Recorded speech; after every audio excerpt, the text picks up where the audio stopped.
Well, hello everyone, Texie88 here and welcome to another review. And now we're taking a look at Road Riot 4-wheel drive for the Super Nintendo Entertainment System. Released in 1992 for the system. It's a coin-up conversion of the Atari game's arcade game released a year earlier. Now, the original arcade game featured plenty of digitized graphics, including people and side of the road details, and of course the four-wheel drive vehicles, which are dune buggies in this game.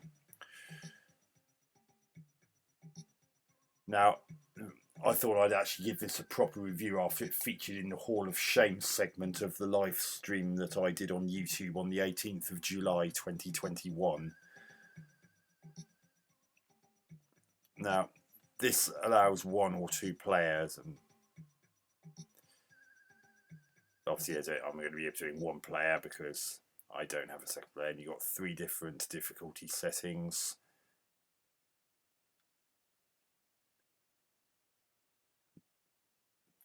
Now, I did intermediate on the live stream that I did, and that was ridiculously easy. So just for security, I'm going to try it on Pro. Well, it was sort of easy. Now, that woman there is actually animated in the original arcade version. And this is a beginner taster track one. Oh, for God's sake. And the first problem is, initially you don't know which of the 2 halves you're supposed to be looking at until you finally figure out it's the top one. You control the red dune buggy, but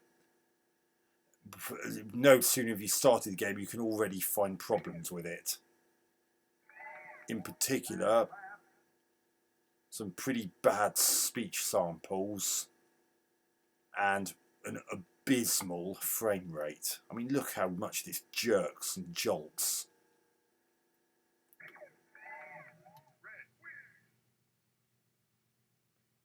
And let me tell you, when I was looking at the footage of the arcade version in preparation for this, the graphics in that look way bigger than they do here. And then after that, you get to do each of these areas of the world in turn. New Jersey, and you get a host with a really embarrassing name, Cha-Cha McCready. Goodness knows.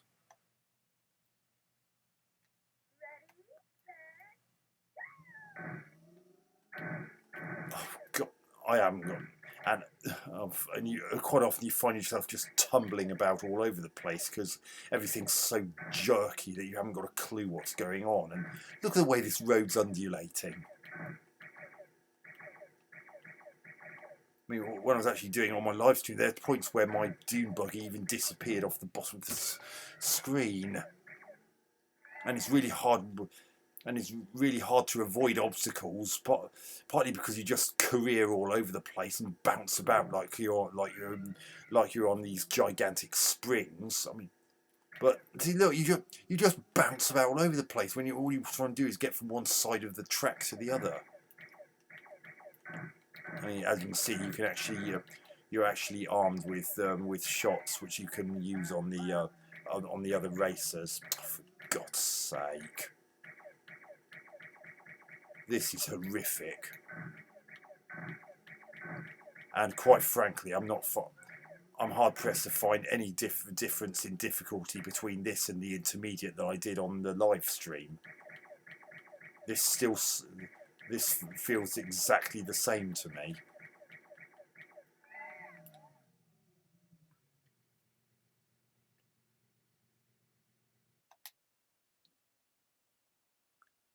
Do you wish to continue with the series? Not particularly, but I will for the sake of this video. Las Vegas, your host for this race, Elvis Vegas. Oh, for God's sake.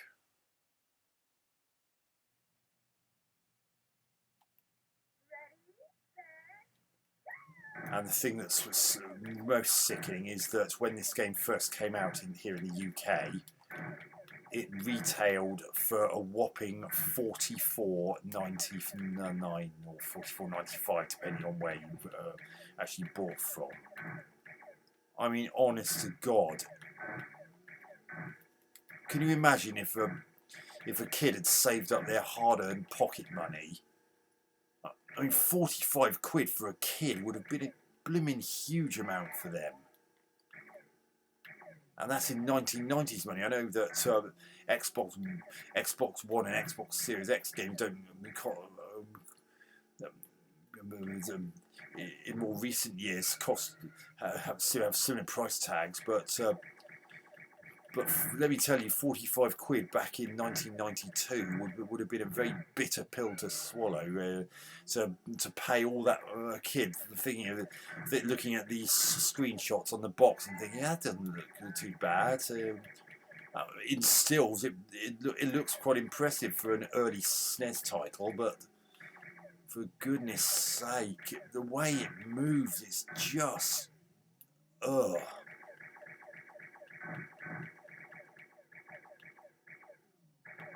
And you just seem to be rolling and tumbling for no apparent reason half the time. It's a wonder you can get through a race without doing roly-poly.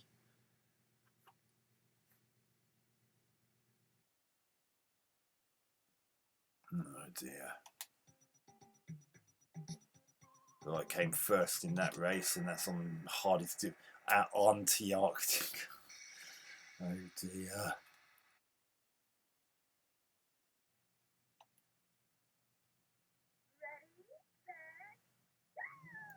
God, that speech is horrible.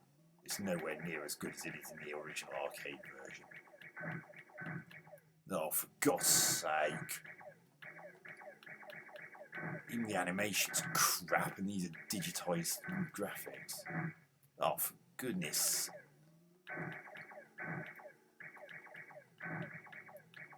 According to what I read about this game, you can actually get points depending on what kind of obstacles you might drive into, but quite frankly, all I seem to do is be tumbling and stumbling all over the place. What the hell are those blue things anyway? It looks like they look like puddles. I mean, maybe that's what they're supposed to be, but it's not convincing at all. For God's dear. It's hard to avoid things when everything's so jerky. What the hell? Oh God, this is pants. This is absolutely horrendous. The sound effects are awful as well.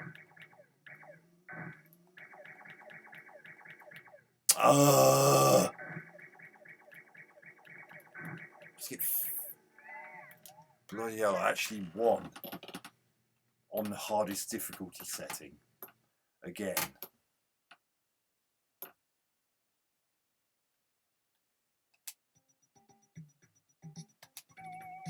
Shake our leg. Oh God, these names are really corny.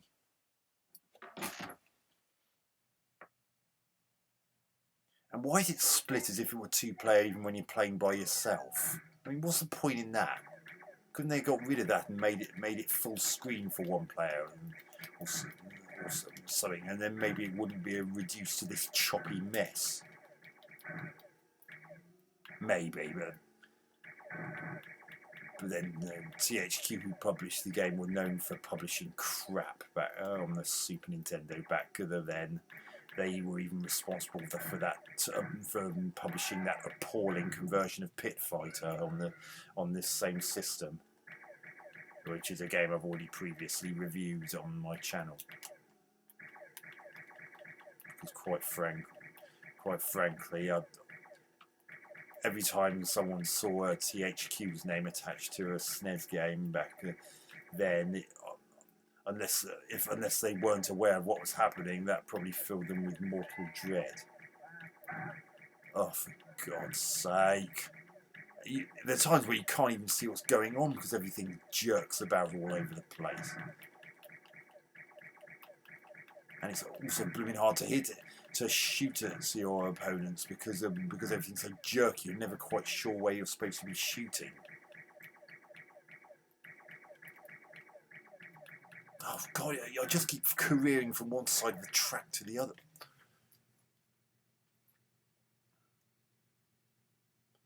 Oh dear God Almighty, this is pants. Iowa. Lucas Sinus. Oh dear.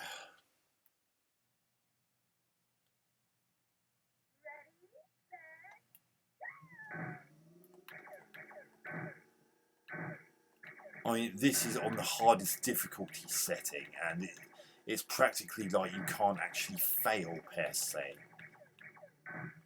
There's just nothing engaging about any of this. I just ran over a cow, and it caused me to roll forwards like into a somersault. Yeah, try doing that in real life. Oh God! See, you just career about all over the place.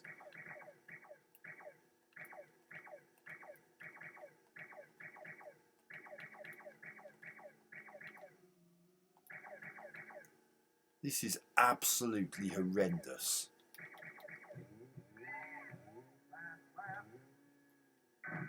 Oh, for God's sake. And there are times when it seems to be quite random as to whether you go rolling and spinning, or when you suddenly do a jump across the whole from one side of the screen to the other for no apparent reason. You can't really follow what's going on because everything's jerky as hell. I would actually rather be playing the Spectrum version of Buggy Boy than this, and that was slow and jerky as well. But it was more fun than this. General Gangrene. Oh God, these names.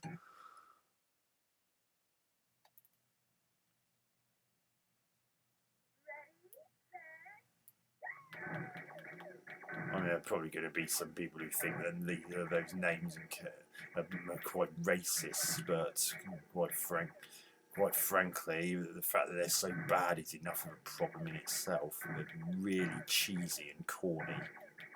Oh, for God's sake, what the hell is this?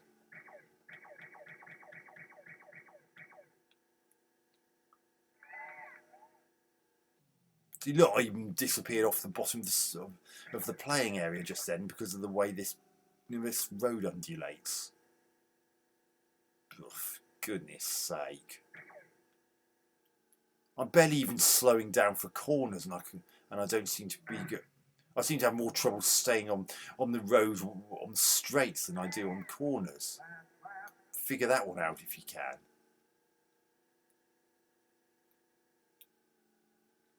Oh, this is crap. It really is.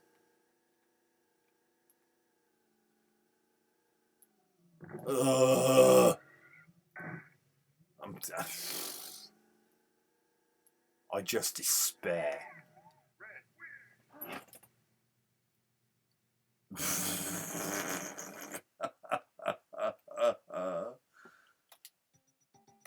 may as well do it. Helga Grossebergen. Helga Big Mountains. I wonder what mountains that could be referring to. Yeah, I'm sure it's the ones that Switzerland's known for. I mean, everyone can figure that out, surely.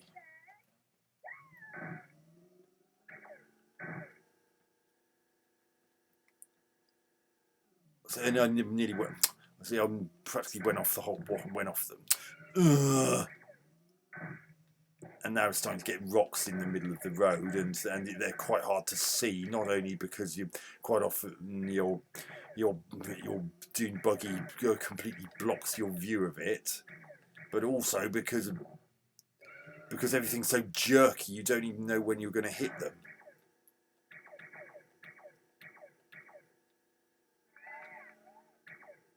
Oh, for God's sake! This is horrific. I mean, I'm on the most difficult difficulty setting. The game stupidly seems to be giving you infinite continues.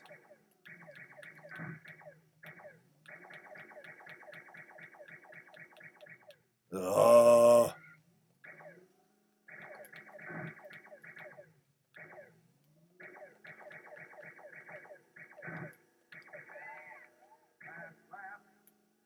And everything just feels like an afterthought.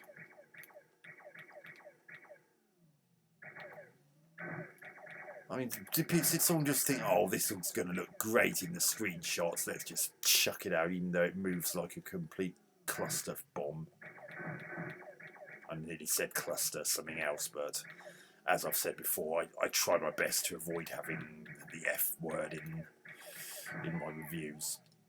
I mean, I know there are points where I've inadvertently blurted it out, but generally I try and avoid the sweary reviewer thing to that extent. Certainly with the stronger terms like the F word. Baja Bertha. I mean, these characters, these hosts they're just not memorable.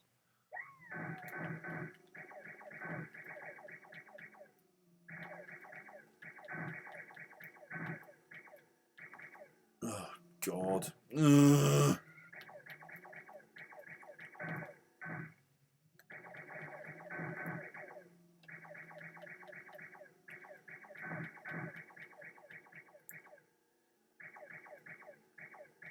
Seriously, how could the asking price for a game like this be £45 in early 1990s money? For goodness sake!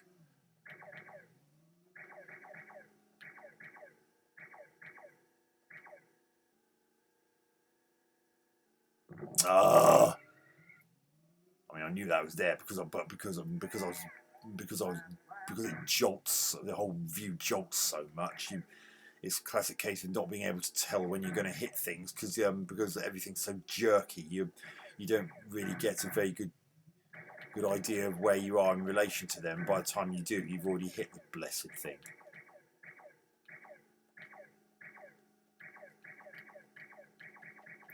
And it's not like you can use your guns to figure out whether you're going to hit them. And because everything's so jerky, that wouldn't really work anyway. I mean, I know I keep going on about how jerky it is, but you can see what a complete mess it is. Nasty Nelson. Oh dear.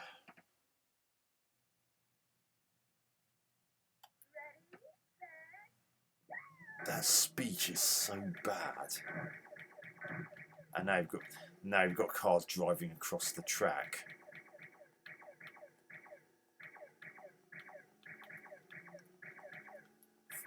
Ugh. Puke yellow ground.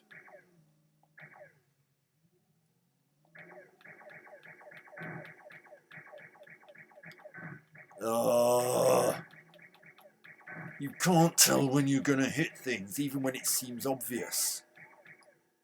Because everything's just so jerky. You never really get an idea of where things are going to be. So you can't really plan ahead the way you could if everything was running smoother. You know, like all the good driving games. The ones that got good scores in the reviews in the magazines and now on websites and on video reviews. Oh, dear me. And I couldn't do anything about that because I was airborne for much of that. Oh, for God's sake.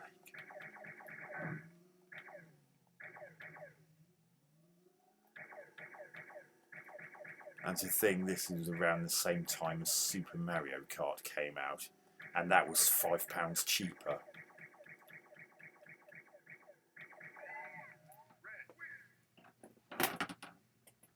Can you imagine if you passed up Super Mario Kart for this? It doesn't really bear thinking about.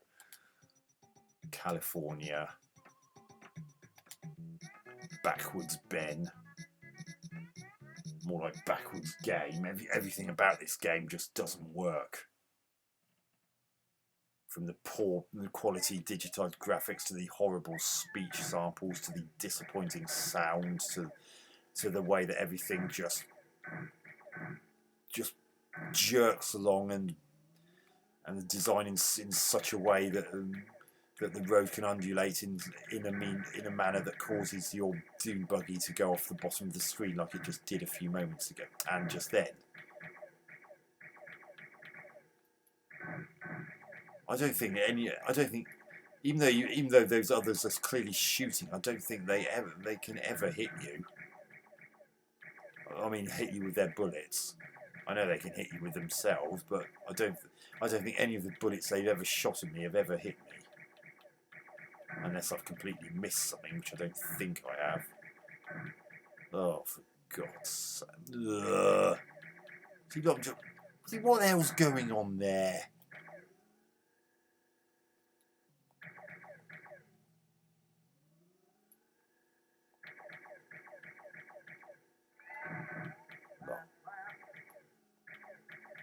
This is just not engaging in any way.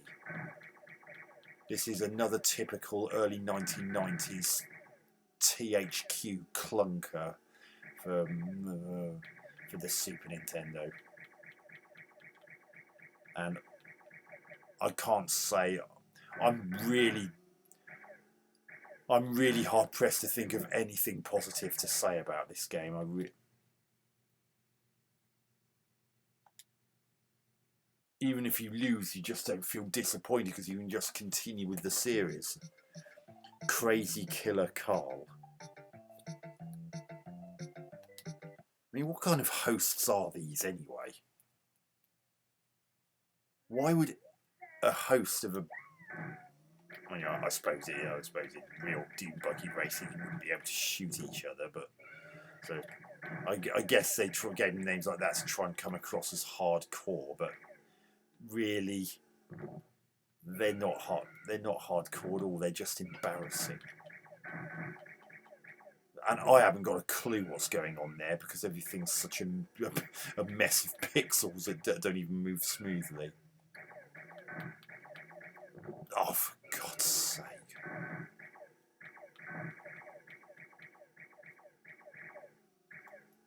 One of the Super Nintendo's flagship racing games, F-Zero, was way better than this, and that didn't even have a two-player option.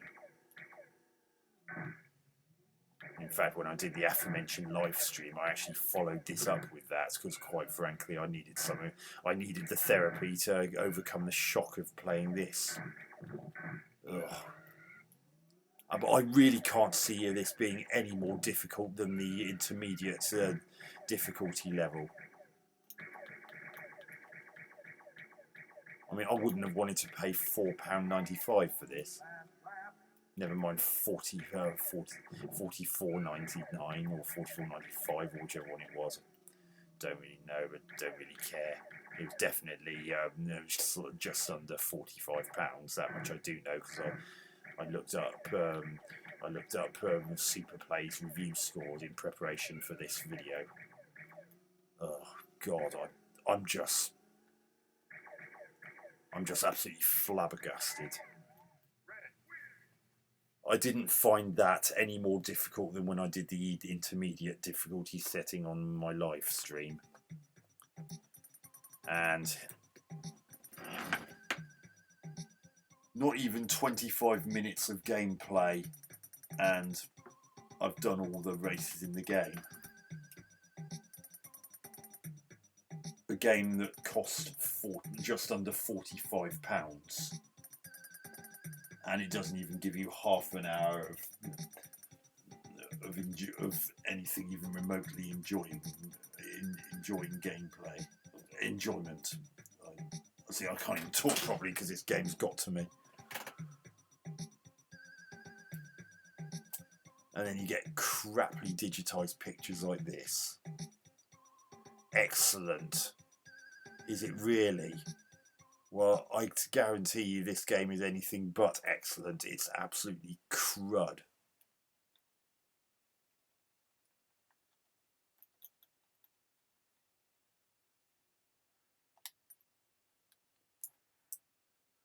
Oh dear. Top 10 champions. What a surprise I'm at the top. And what a surprise that everyone else is 0. Probably because no one else who developed the game wanted to play the bloody thing. So that was Road Riot 4-wheel drive for the Super Nintendo Entertainment System. Absolutely crap. Without a doubt, that is one of the worst, if not the worst, driving games on this system. Everything about it just lacks anything even remotely resembling quality and enjoyment and value for money. Graphics, very poor. They're really small. They're not particularly well animated, and they can sometimes be indistinct when there's a lot going on, especially with the poor frame rate. The colours are generally uninspiring and sometimes putrid, like when we had that puke yellow ground on the sides.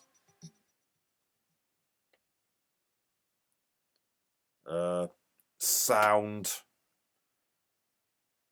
well, the music's pretty crap, and the sound effects are trite as well.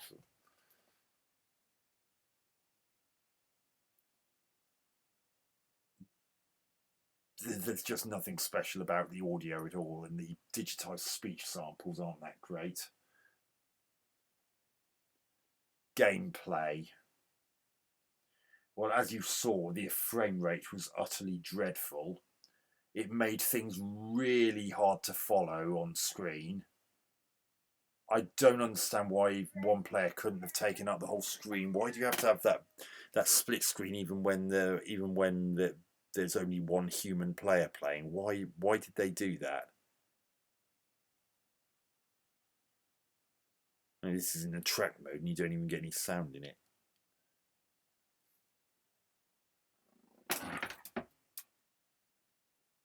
I mean, look at the bottom right corner of each of the displays. Even the way the dots go around the track is jerky.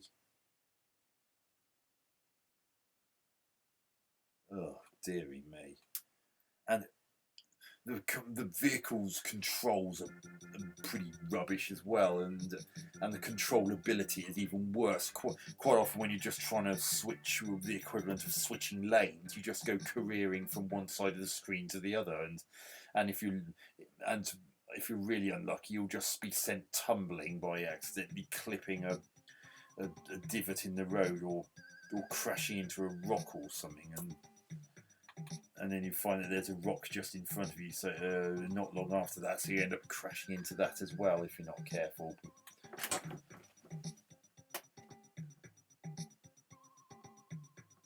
And the fact that it doesn't even give you half an hour's worth of gameplay before you've finished it.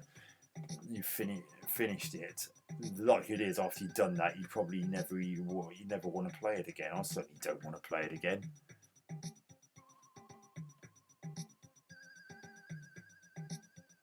So yeah, Road Riot 4-wheel drive, THQ, you should be ashamed of this. It's awful. So I'm going to give it 1 out of 10. It's certainly the worst driving game I've ever played on the Super Nintendo.